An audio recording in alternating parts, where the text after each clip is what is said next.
All right, let's talk turkey. Get right to the point. That is a Volvo. It's a wagon or a hatchback or an estate. It's not a CUV, although it does offer a lot of the practicality of one. So let's take a look.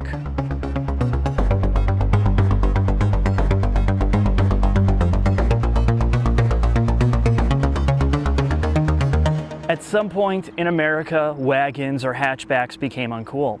And now you're starting to see a resurgence of that, which is a good thing because I think they're going to continue in popularity as CUVs and SUVs flood the market. This is a good alternative. And Volvo continues its history of making a vehicle look more like a car. It doesn't look like it has some massive allergic reaction where it's overly bulbous and just disgusting looking. It's still pretty attractive to look at. Now they keep giving out these press cars in this brown color, and I've heard so many jokes about it, I'm not even going to comment, but it's nice to see whether you like this or not. It's nice to see something that's not silver, gray, metallic gunmetal gray. It's just nice to see a color that's not gray. When you come to the side of the Volvo, you can tell they had no interest in making this thing look overly tough or truckish. It still looks like a car, with the exception of these kind of idiotic unpainted fender well arches. Now, this is a trend in CUVs and SUVs right now, and they continue it here. But for the most part, this is an extremely smooth, cohesive looking design. Panel gap's good, fit and finish is good, paint quality is good. That's all a big pro. But one of the better things is this maintains really good ground clearance without making it look so awkward like they did with the Venza or Cross Tour. Now it's time to give you a tour of the business end, the rear of the V60. When you open this hatch or liftgate, you'll notice, oh, look at that. It's manually operated. I can open and close it about 50 times faster than all these automated liftgates with little motor assemblies that sound like they're gonna break. Now, the argument is, plenty of the owners have complained, if they're gonna spend $40,000 or $50,000, they want it to be automatic. And, well, that's a good point. But if you're gonna have this, at least you know it's not gonna break as easy.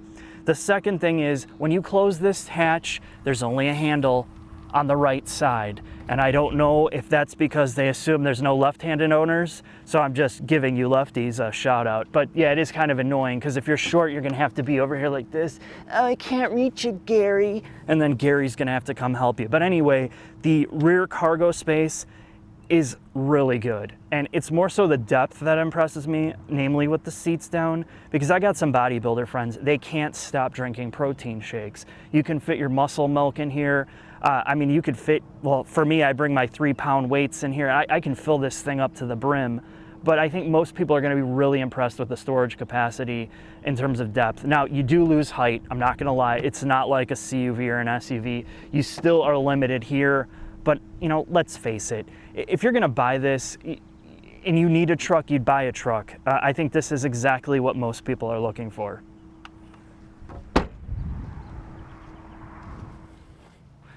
Now, before I go off too much on the Volvo interior, you have to realize this is circa 2011 for them. This is before they made huge adjustments, hired a new interior designer, and so what you get here is just old, and it looks very Ford-like to me. I feel like I'm almost in a Ford Focus or Fusion, Mondeo, whatever you want to call it.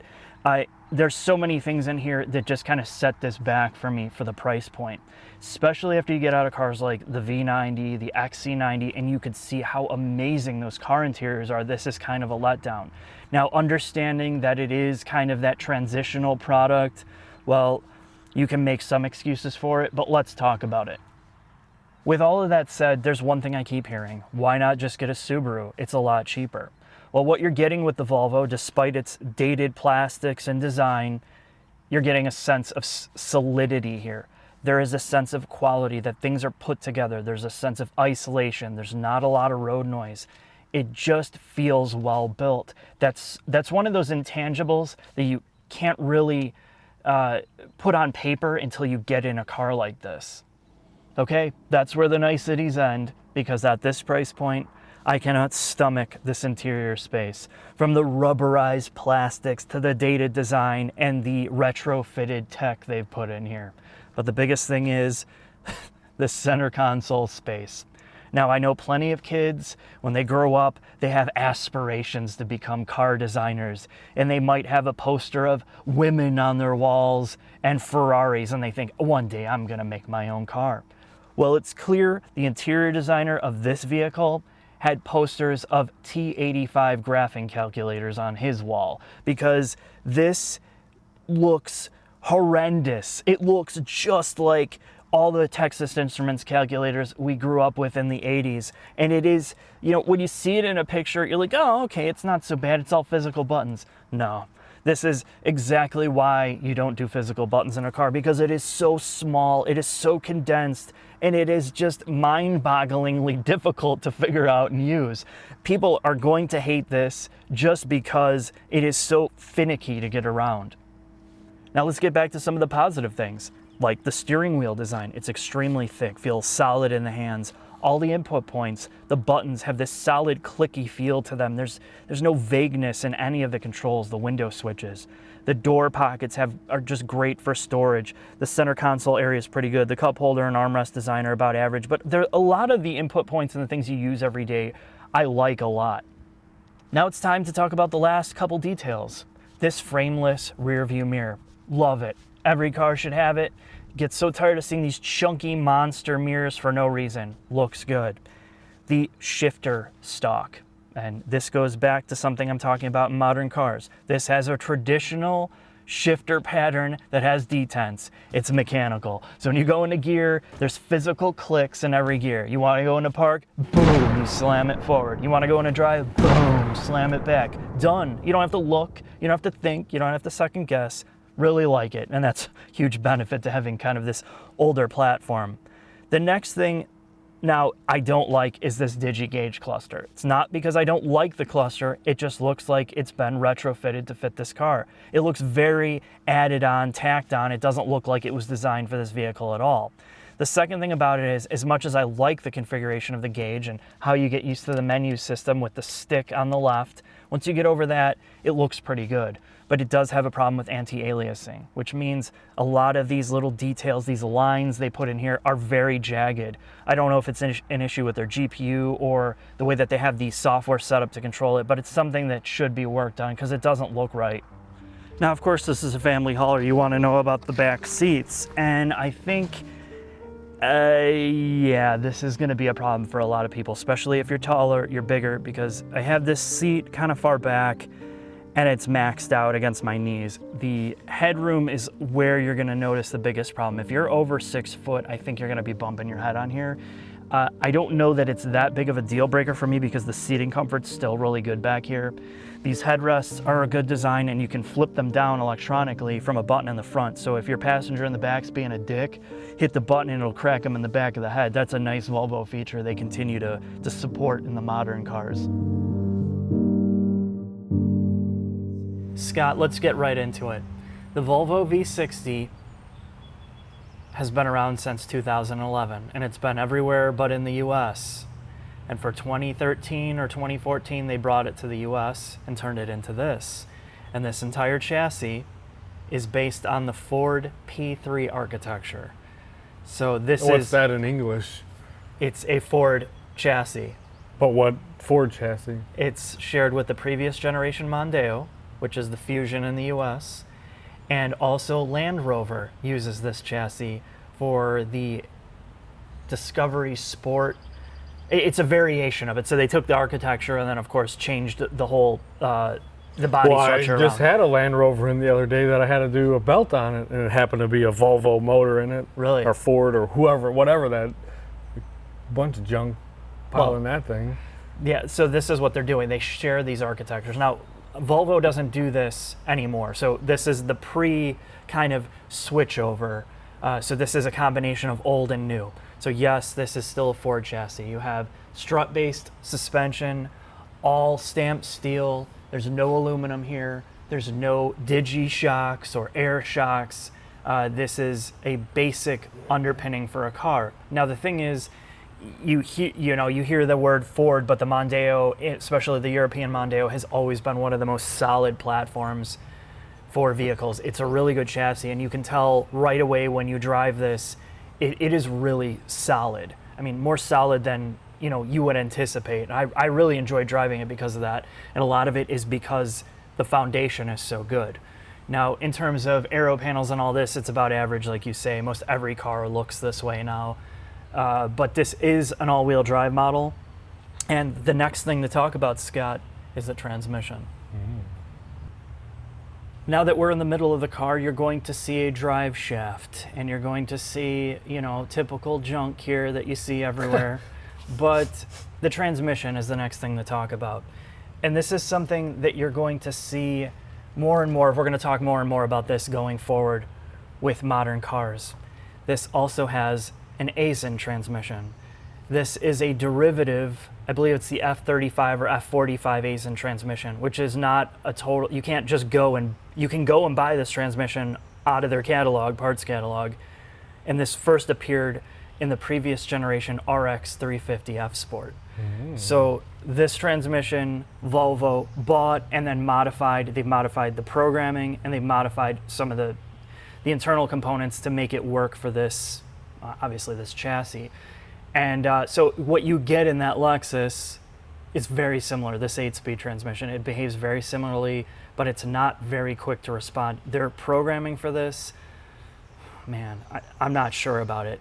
But I'm going to show you a clip here of something that I found out with this transmission, just driving it and messing around with it. If you come to a dead stop and you brake torque the start, hold it to 2,300 RPMs and launch it, the shift programming and the ECU programming changes, and it allows it to rev out higher, and it feels like there's an overboost from the turbo. You cannot get this car to do that any other way. That's drag mode. But it's not, I can't find any documentation about it anywhere. So if you put it in sport mode, if you turn on traction control, it doesn't do it any other time except when you do that. So if you need the fastest start possible, this transmission has kind of like that back door to give you that extra power, and it's really strange. So I'll show you a clip of what that looks like here.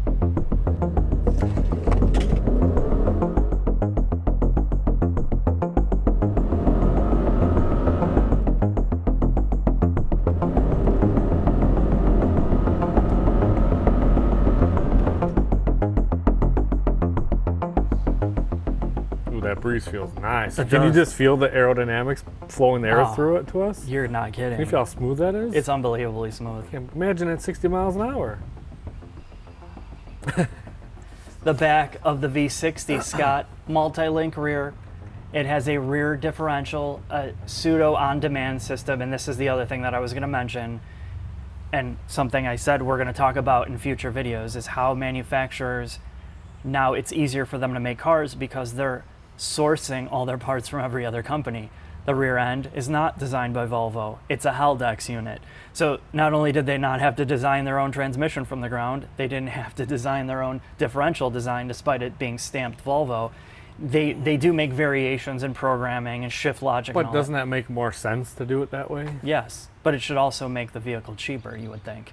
Development costs are less, but so they have a Ford chassis, an Aisin transmission, a Haldex unit, and that's not counting all the probably electronic subsystems. I don't know what their ABS system provider, if it's Continental or whoever, but this is something that's getting more and more common with modern cars. You could have up to 50 or 60 different Tier 1 and Tier 2 suppliers for these cars, and like you said, it does make more sense. So Scott, as we come to the middle towards the back, there's something kind of important to talk about with the cross country. You notice this is a higher vehicle in terms of ground clearance without being a CUV or an SUV. Oh, it's not? It's a car? It's a wagon. Oh. A wagon or an estate, whatever. So you want to know what's cool about that?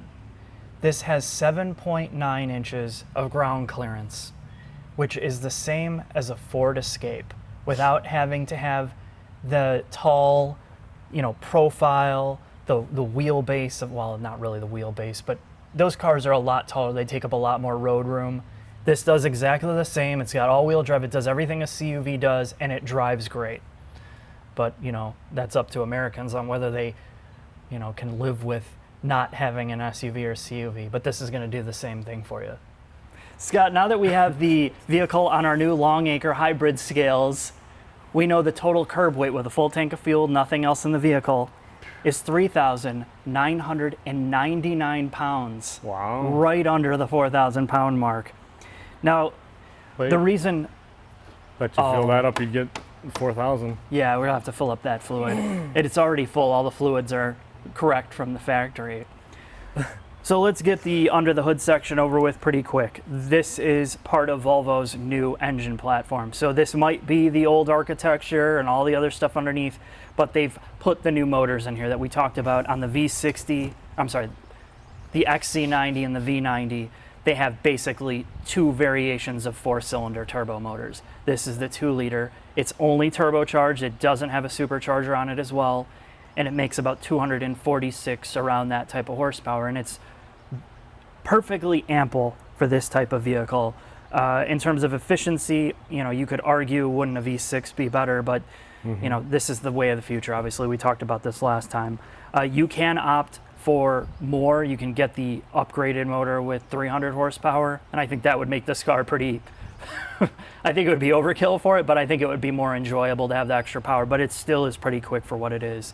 Fuel efficiency is at about, for my driving, 24 to 25 miles per gallon.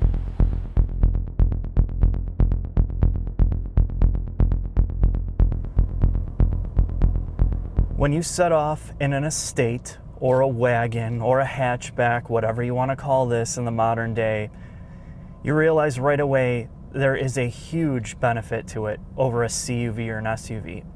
It's still got a little bit higher ride height, but it's not so high up that you lose a lot of the handling and performance that you get from an SUV or CUV. But it gives you pretty much everything that all these CUVs give you in a much more compact package.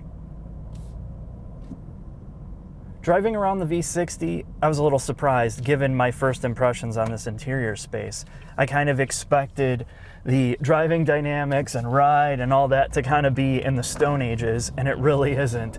It's one of the more comfortable styles of vehicles I've been in, from the steering wheel thickness to the seating support and comfort to the overall ride quality pretty much over every pavement type.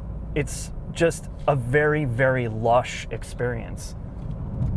This is going to be an extremely comfortable daily driver, I think, for 90% of the people that are going to get it. It feels, you just have a sense of confidence and solidity when you drive it. Now, because of the all-wheel drive system, it's not an understeer fest either.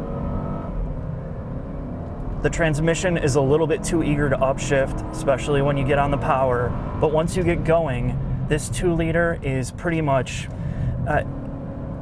let me just say this, I think 240 to about 300 horsepower is about the perfect amount for a street car that you're daily driving.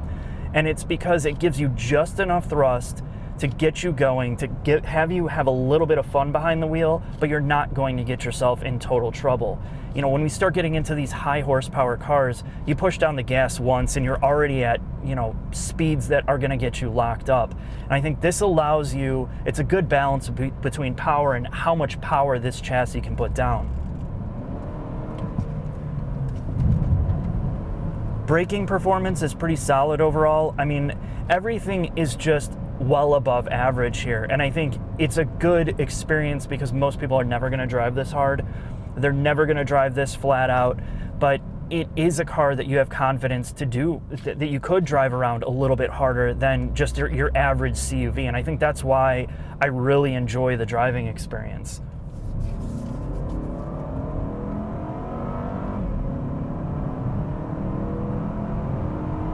Now again, acceleration, it's really good for what this car is, and that's because you don't have, well, I mean, it is a heavy car, but it's not like you're hauling around 4,500 pounds. In this 4-cylinder, the way they have it tuned with the turbo, yes, it's like a lot of the eco turbo motors. You're constantly going to have all your power at the lower end, and when you wind it out, it's either upshifting for you too quickly, or it starts to fall flat near the higher end. But when you're just like a quarter throttle driving this around, you barely just have to tip in the throttle and you feel that surge, you feel that massive tailwind or simulated tailwind that this turbo gives you. In terms of ride quality, I'm on some really broken pavement here. And this is where you get cars that are overly sprung, that get very, very choppy. You start to feel the impacts through your seats, through your body, and it just upsets the whole car. And this is just, you have this sense of solidity. You can tell this is extremely well dampened, and it's dampened in a way that gives you a little bit of firmness, but it's never annoying, and that's a huge pro to it. Now we're gonna bring this down to a stop here and see how the V60 can get off the line from a start.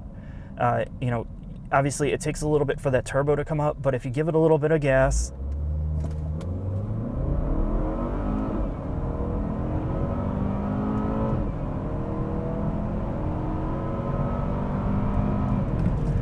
it's really satisfying acceleration. One thing to talk about is the transmission behavior on this car, and it's gear hunts just a little bit too much for my taste. You know, it seems to take a while to downshift oftentimes. Upshifts are pretty quick, surprisingly, but it just seems confused more often than not on what to do. Understeer's there, but it's not horrible. If this car was not all-wheel drive, it would be pretty messy overall. But the car's first, when I hit the gas here, it wants to start pulling you off the road, and then you can tell immediately that the all-wheel drive system kicks in and kind of straightens it out. It sends more of the power to the rear, which is a good feeling as a driver. Now, back to the transmission. I feel like this is the biggest thing lacking about this car. If you're just putting around, you're not going to notice it, but I did notice some strange behavior in the programming yesterday. I rolled up to a stop sign much like this, and I kind of had to creep to get going to see. And I noticed the transmission got confused, either in logic or it went into neutral and then back into first or second into first, and it just slammed into gear. Like it didn't know if it wanted to slip the clutch or just grab it, and the end result was just a huge shunt, and it felt like I got hit from behind. But that's one weird behavior I've noticed about this transmission. It just always seems to kind of it just feels like it's always thinking about what to do next, and you have really no manual control. You can put the shifter in manual, but it's not good. It's not a good experience. It's way too slow to even be intuitive. You're selecting gears, nothing happens, and you just lose you lose focus on even what gear you're in. So that part of this system is really kind of the downfall of the driving experience. But again, if you're just driving this like a putter, you're probably never gonna notice it. I think overall, one of the best aspects of this car is just, again, you feel so comfortable and it's so solid. It just is a very well-built feeling car. And you add to the fact that you do get pretty decent fuel economy. I'm getting 25 to 26 miles per gallon, and that's pretty good out of a hauler, out of a car that you're gonna use as a utility type car or vehicle without having the side effects of having it a very tall stance. It doesn't totally eat up your garage space, and I like that a lot compared to a lot of the CUVs I've been in.